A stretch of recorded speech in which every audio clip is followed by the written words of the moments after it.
Now, like the stars of Harry Potter and Twilight, our next guests, I think, are set to become Britain's hottest international exports, taking the lead roles in Hollywood's biggest blockbuster of the year. No doubt. So they're starring in the Mortal Instruments City of Bones, and it's based on the best-selling series of hugely successful books. It's been hailed as the next Twilight, and it's easy to see why.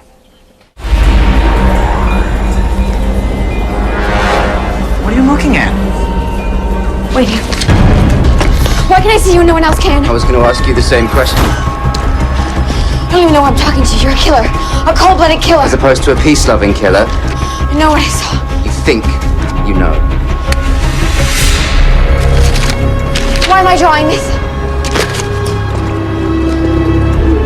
So I was right, you're not a mundane. Excuse me? What's a mundane? Someone from the human world.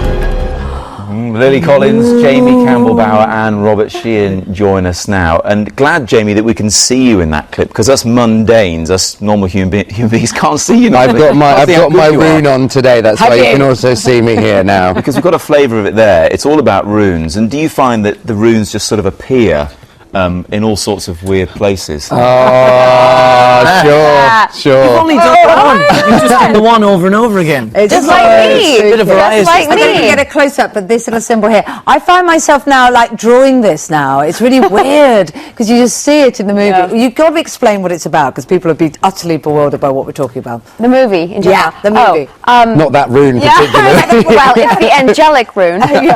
Well, the movie's about a young girl, Clary, who thinks of herself as a seemingly normal teenage girl from Brooklyn. She goes to a club one night with her best friend, played by Robbie, and sees someone killing someone else. It turns out it's Jace, who's a shadow hunter, which is half angel, half human, killing a demon.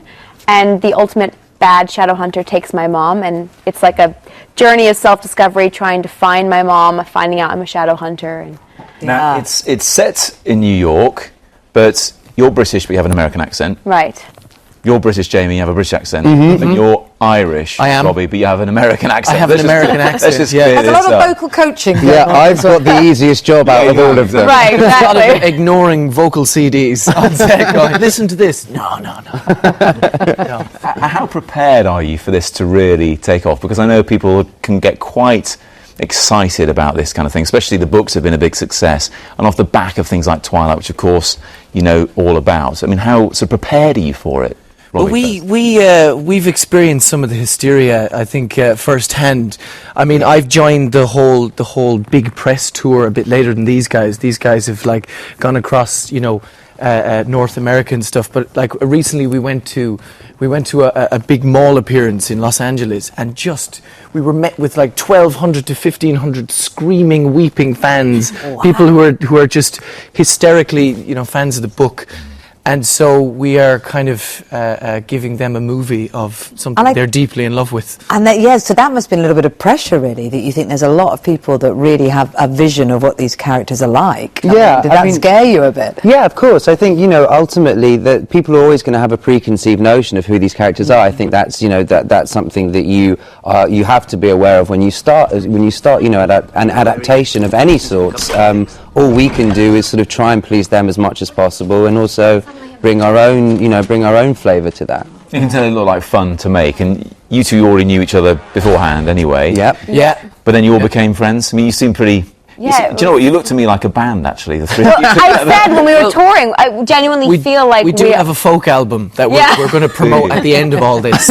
We need to disappear for a bit, and then we'll come back with the songs. No, it was like shooting, summer camp. I mean, it really felt like a family, and we've been touring now on the press junkets and stuff, and it's like traveling with family and friends, and it's been really, really fun. Really good and you know it's going to be a hit because you're already getting ready to make the second one, aren't you? And you felt that when watching it. It's great fun, by the way. You're going to love going and watching and seeing it. I loved it. And you just know that they're gearing up for what, 3 maybe? There's the 6th book is being published next year. Oh my God! So we better get used to their faces. She's very industrious, the author of these books. Very industrious indeed. I bet she is now. Absolutely. The 6th is coming out. There's also like the prequel series. And spin-off series. I'm telling you, she's created a whole big This could be your time world. to go and get a mortgage, you three, because you've got to be a good bet. God, I'm going to go, live as a monk in a Tibetan monastery somewhere instead. I'm going to go the other way. Robbie and I are starting a commune. Exactly. We're going to start an island somewhere. We'll see how long that lasts. Well, It is good luck with lovely the to see you. premiere as well. Thank Mrs. Ronan. you. Lovely to speak to you. Thanks very much Thank indeed. you.